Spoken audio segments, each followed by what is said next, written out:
Como eu coloquei no grupo, existe uma iminente necessidade de deliberarmos a respeito desse assunto. Hoje não somente a nossa juventude, mas também terceira idade, de forma geral, vive um momento de desfrutar de uma saúde emocional muito doente. E mediante alguns acontecimentos, mediante algumas necessidades, Deus colocou em meu coração o desejo de trabalhar, pensar com vocês a respeito de como a igreja pode ser relevante no trato de pessoas que adentram por essas portas ou que estão dentro dos nossos lares ou próximos de nós, com essa palavrinha chamada depressão ou pensando em suicídio. Nós, como igreja, precisamos ter uma resposta, precisamos ajudar, precisamos ser relevantes na vida dessas pessoas. E de maneira muito sutil isso acontece, não é? Você não acorda de manhã e descobre que está com depressão. Você não acorda de manhã, de repente, do nada, e é flertado por um pensamento suicida. Esse é um processo, ele começa bem pequenininho, e ele vai tomando corpo, vai ganhando proporção, até que a gente consiga diagnosticá-lo. Portanto, em Atos 20, versículo 28, existe a seguinte orientação: cuidem de vocês mesmos e de todo o rebanho sobre o qual o Espírito Santo os colocou como bispos, para pastorearem a igreja de Deus, que ele comprou com o seu próprio sangue. Aqui nesse versículo, essa palavra está sendo dada especificamente para os presbíteros da igreja, para os pastores, para aqueles que estão à frente do rebanho.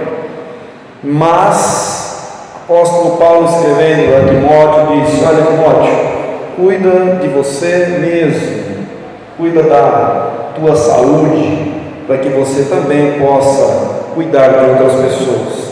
Então existe um pré-requisito básico que nós precisamos observar se nós queremos ter uma saúde mental saudável e se nós queremos ajudar pessoas a terem uma saúde emocional, mental saudável também. Por que nós precisamos falar a respeito de suicídio? Porque o suicídio é o desdobramento de uma depressão profunda que não foi possível se sair dela. E toda depressão, para que ela atinja o seu estado ou o seu nível mais grave, ela também passa por processos anteriores. E tudo começa com uma pequena tristeza guardada dentro do coração.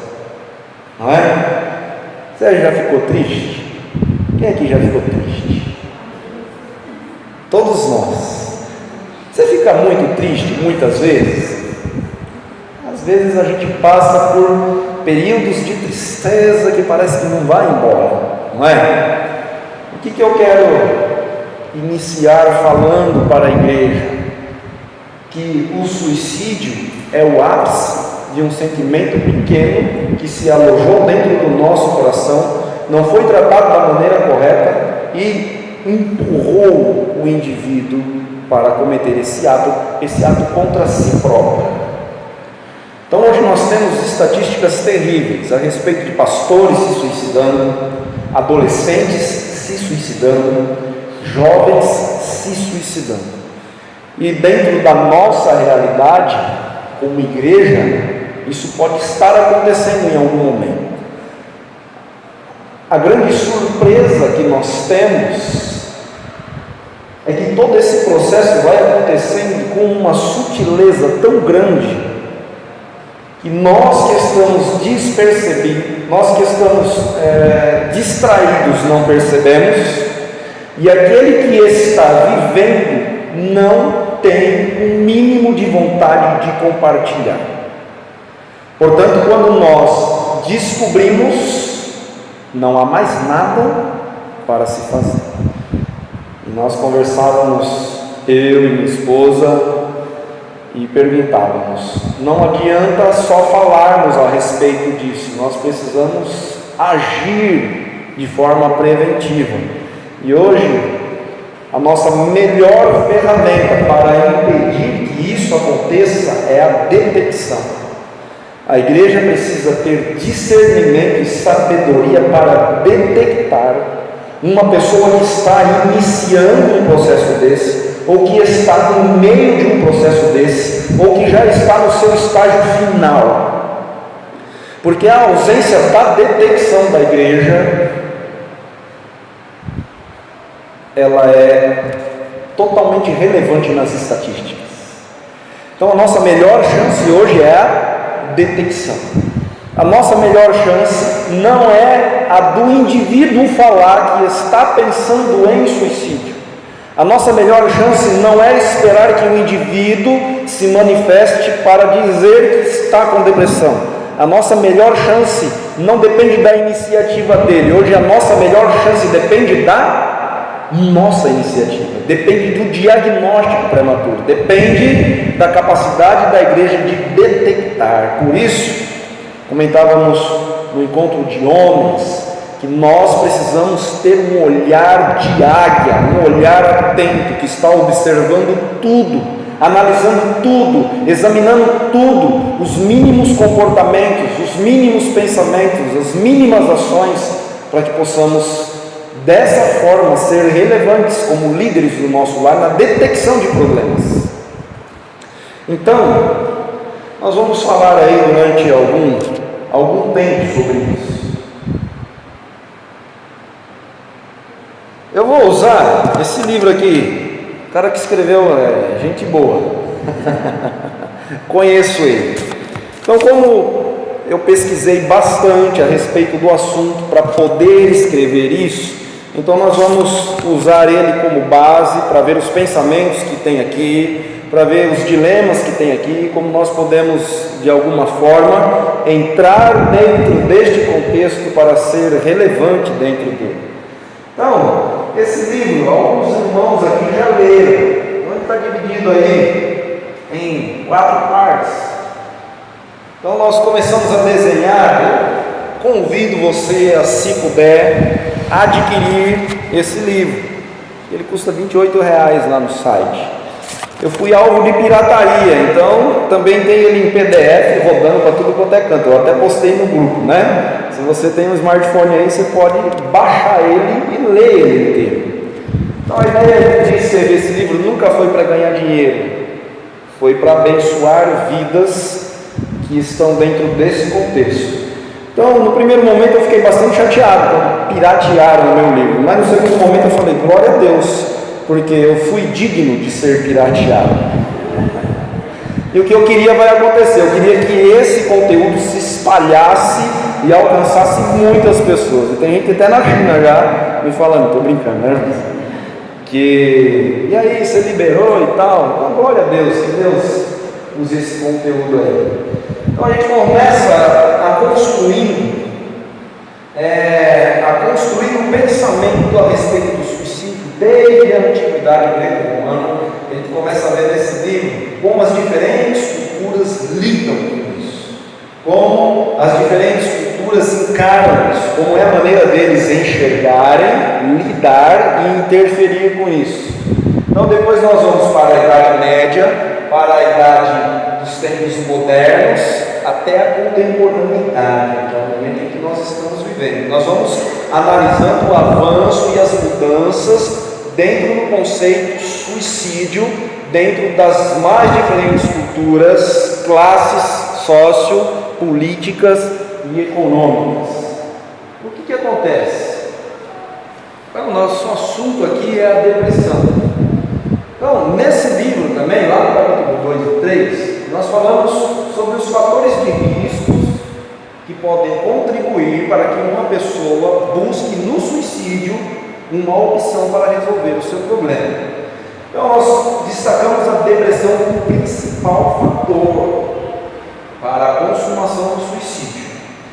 Como esse livro foi direcionado especificamente para pastor, mas não se limita, é só no lugar do pastor você colocar o teu nome, o nome do teu vizinho, o nome de alguém que você conhece que está enfrentando depressão, ok? Então a desumanização por parte do ser humano também contribui para que ele possa buscar o suicídio. Se lembram do Hulk? É isso. A desumanização por parte da própria pessoa. Ela se sente um ser sobrenatural, todo poderoso, todo imponente, todo... Lembra que nós descrevemos o Hulk? Esse cenário é propício para que você... Se lembra da coluna da direita do Hulk? Para que você caia dentro daquele cenário e venha cursando um trajeto que vai te empurrar para o suicídio.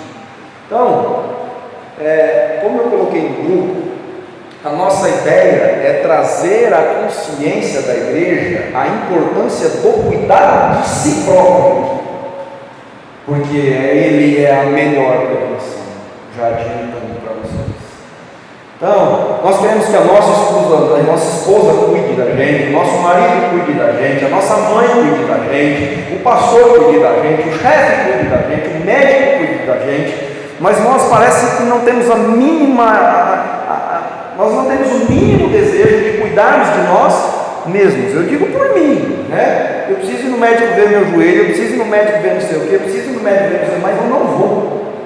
Por quê? Porque eu tenho muitas outras coisas que eu considero mais importante do que isso.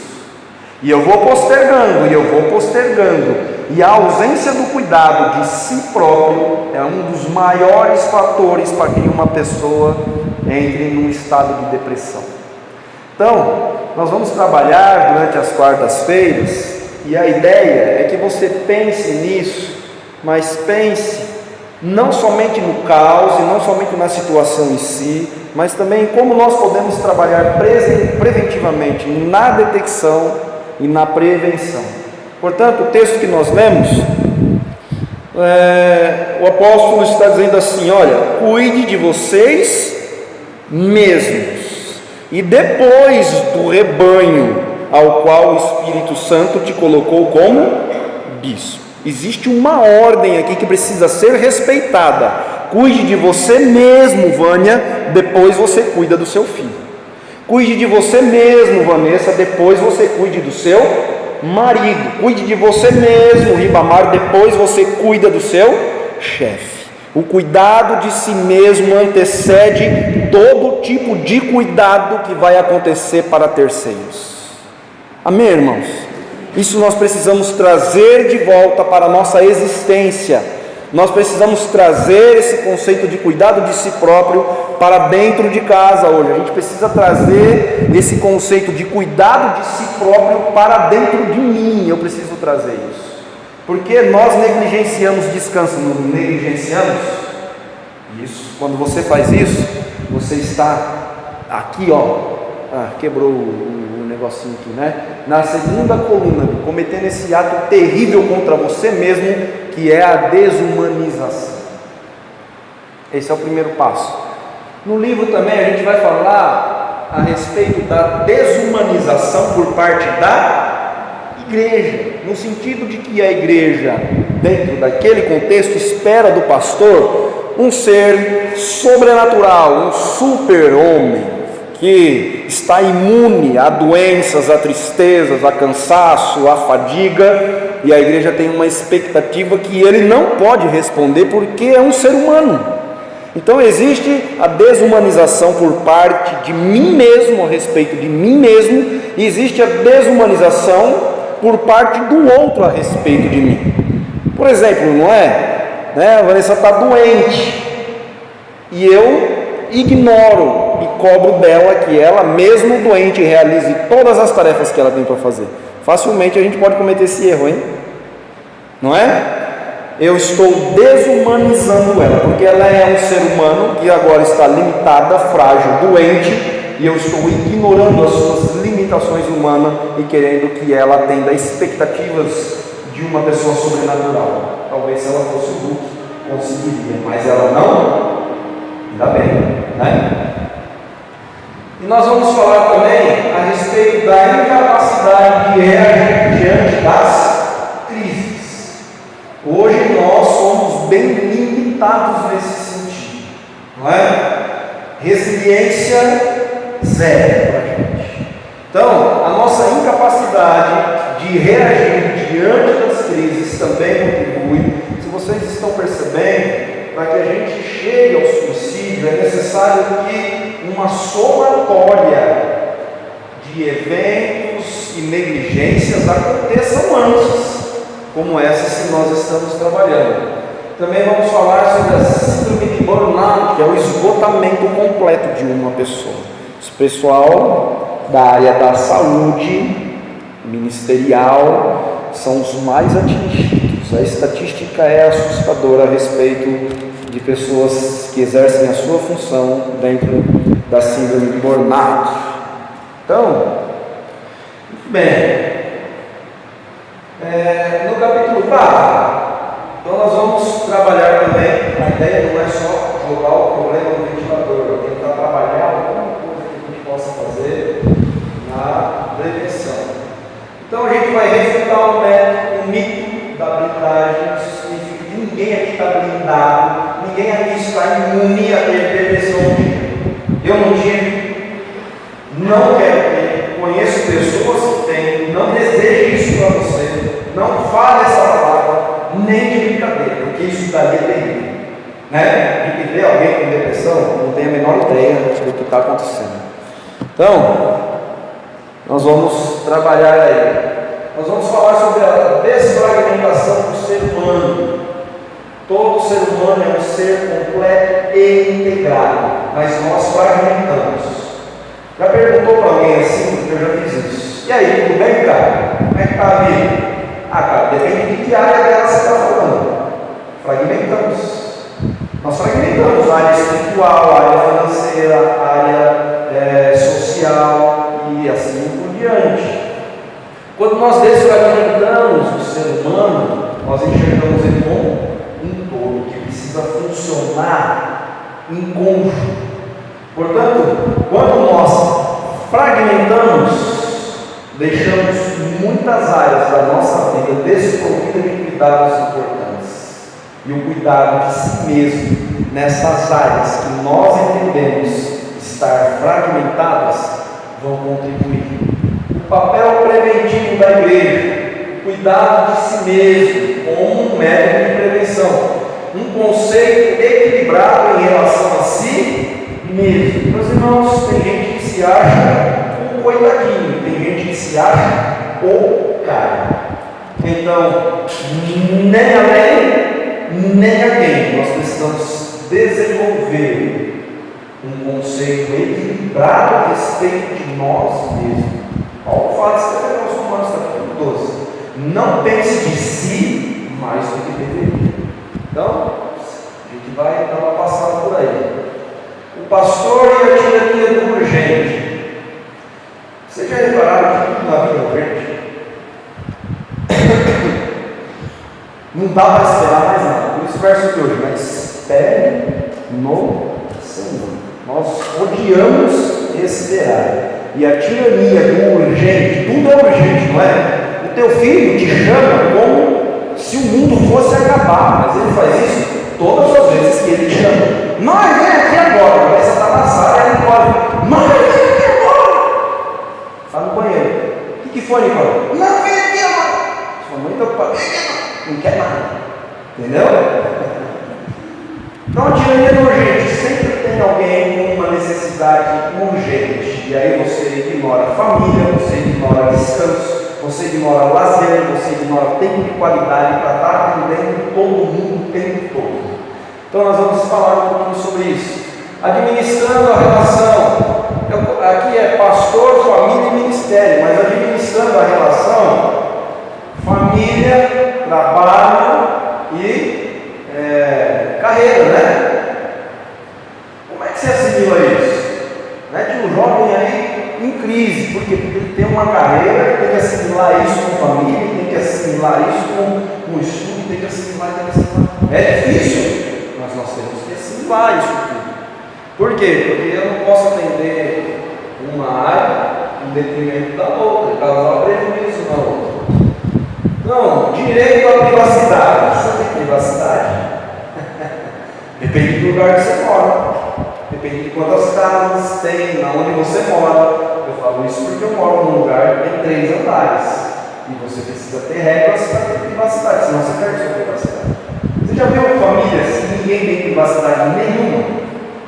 Pois é, nós precisamos isso tudo dentro do cuidado de si próprio. Então, a terapia como um fator de reorganização emocional. Hoje a Magali faz terapia como um fator de reorganização emocional. Ela passa por um psicólogo que está dando suporte para ela nessa área. Então é uma ferramenta.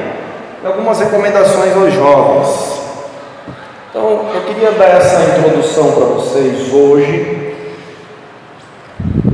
para que vocês se comprometam em estar. Eu não sou psicólogo, pretendo fazer um curso de psicologia se Deus permitir. Mas nós estudamos bastante coisa, e aqui nós temos muitos psicólogos bons falando, muitos psiquiatras bons, dando algumas recomendações, alguns direcionamentos. Então, para encerrar, essa daí é uma estatística de pastores que se suicidaram em 3 anos, a lista é gigante.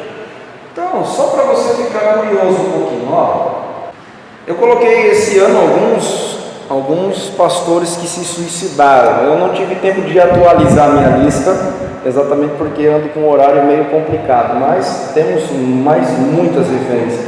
Essas são poucas que eu separei para mostrar, mas as estatísticas vão muito mais além do que isso. Agora, não são só os pastores.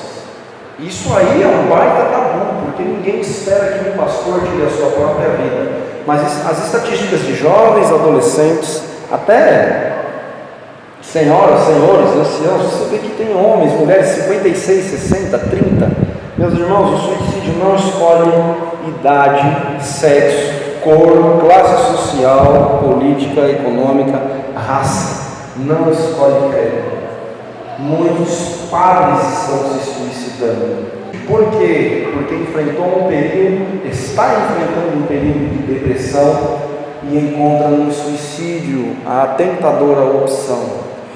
Olha, prestem atenção dentro dos seus lares, porque o pastor tem lidado com muitos jovens que têm sido flertados por pensamentos suicidas. E por isso a necessidade de nós falarmos sobre isso, porque às vezes está sentado do seu lado, assistindo televisão com você, dando risada da piada que você contou há meia hora atrás, e ela levanta, bota uma corda pendurada e se mata. Nós temos alguns pastores batistas que nos últimos 2 anos se suicidaram, pastores de igrejas renomadas, igrejas grandes, ganhando excelente salário, tendo uma excelente família. Vocês veem que os motivos para que essas pessoas entrem em depressão e cometam suicídio são dos mais diversos, são dos mais variados. Agora, a grande questão é que nós estamos abrindo uma margem gigante para que isso entre em nossa família.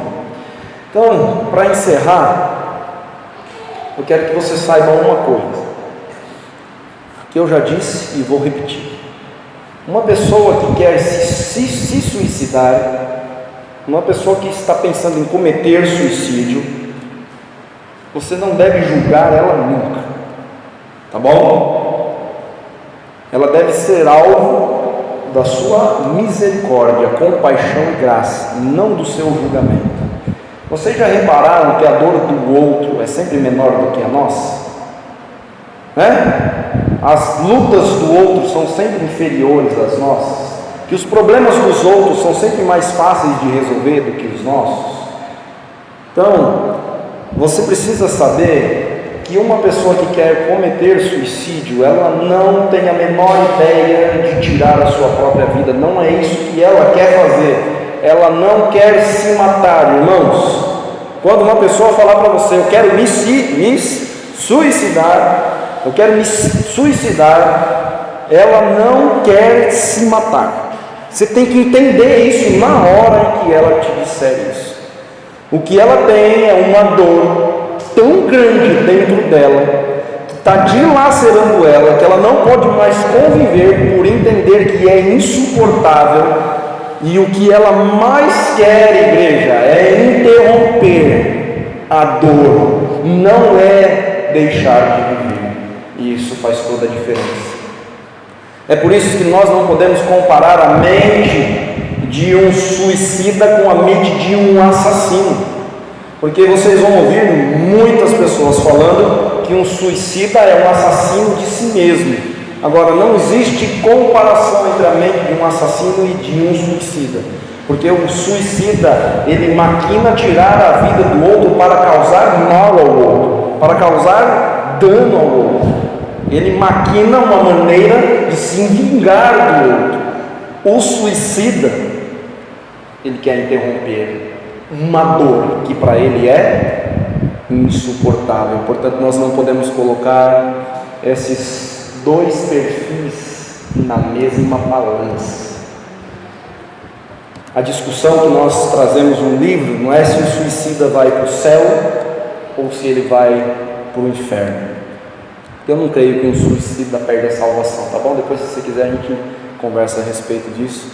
Vou respeitar você se você pensar o contrário, exatamente porque a mente de um assassino não é a mente de uma pessoa que está pensando em se suicidar.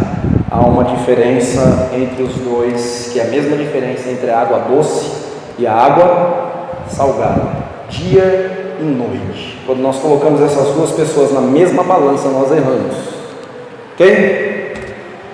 Então, cuidem de vocês mesmos e comecem a fazer isso hoje. Então, nós vamos avançando aí, conforme nós formos nos encontrando às quartas-feiras. Cuidem de vocês mesmos. E não percam, eu acho que vai ser um estudo que a gente vai fazer de grande proveito para a tua vida. Porque você que está são, pode trabalhar preventivamente. Você que está enfrentando um quadro de depressão, pode encontrar ferramentas para te ajudar. E você que conhece alguém que está nessa situação, você pode ser um canal relevante para abençoar a vida dessa pessoa. Amém, irmãos?